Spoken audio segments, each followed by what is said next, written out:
Assalamualaikum warahmatullahi wabarakatuh. Selamat pagi anak-anakku sekalian. Apa kabarnya? Apakah kalian sudah sarapan? Semoga kalian siap dalam pembelajaran hari ini.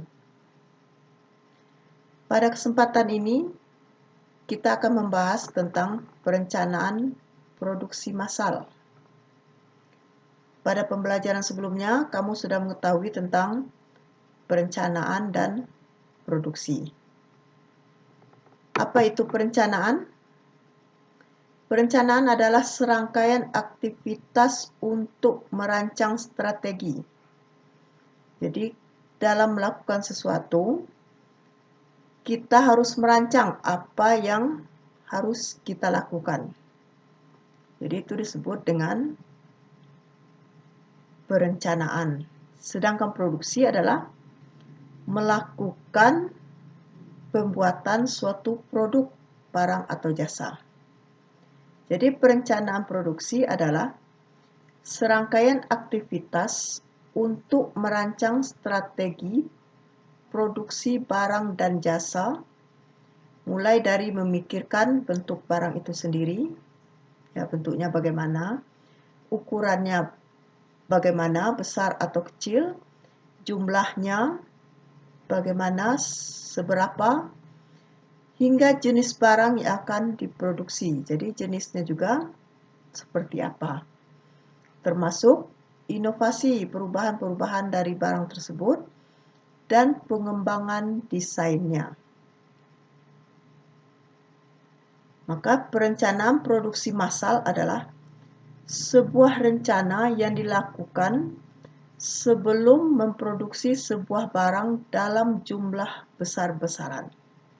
Di massal itu jumlah yang besar, jadi harus direncanakan sebelum memproduksinya. Kenapa kita harus membuat perencanaan produksi massal? Apa tujuannya? Tujuannya adalah yang pertama, meminimalkan biaya produksi serta memaksimalkan keuntungan. Jadi dengan adanya perencanaan produksi massal, kita bisa meminimalkan biaya produksi. Meminimalkan ini yaitu menggunakan biaya produksi dengan sedikit mungkin atau menekan biaya produksi, sehingga keuntungan akan semakin maksimal. Kenapa demikian?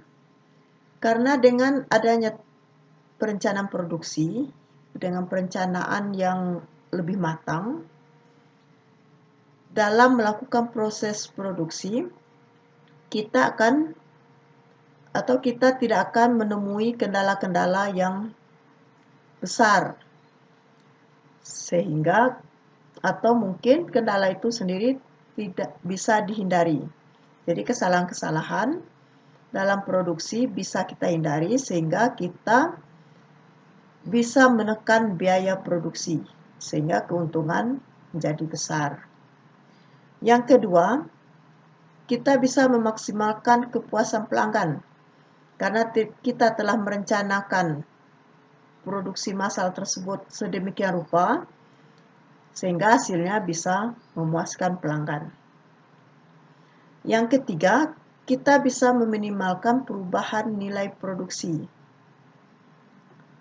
Jadi, dengan adanya perencanaan produksi, nilai produksi akan bisa kita tekan perubahan-perubahannya. Jadi, tidak adanya perubahan-perubahan nilai produksi dari rencana, karena rencananya sudah matang.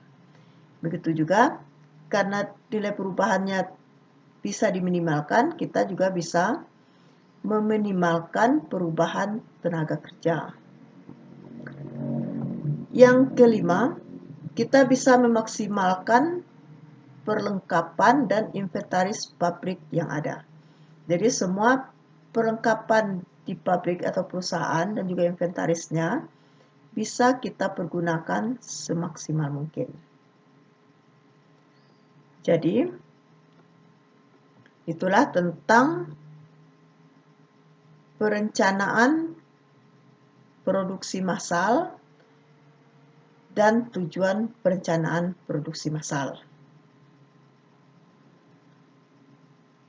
Jadi dengan perencanaan produksi massal itu, kita dapat meminimalkan biaya produksi sehingga keuntungannya menjadi besar dan memaksimalkan kepuasan pelanggan, meminimalkan perubahan nilai produksi, meminimalkan perubahan tenaga kerja, dan memaksimalkan perlengkapan dan inventaris pabrik.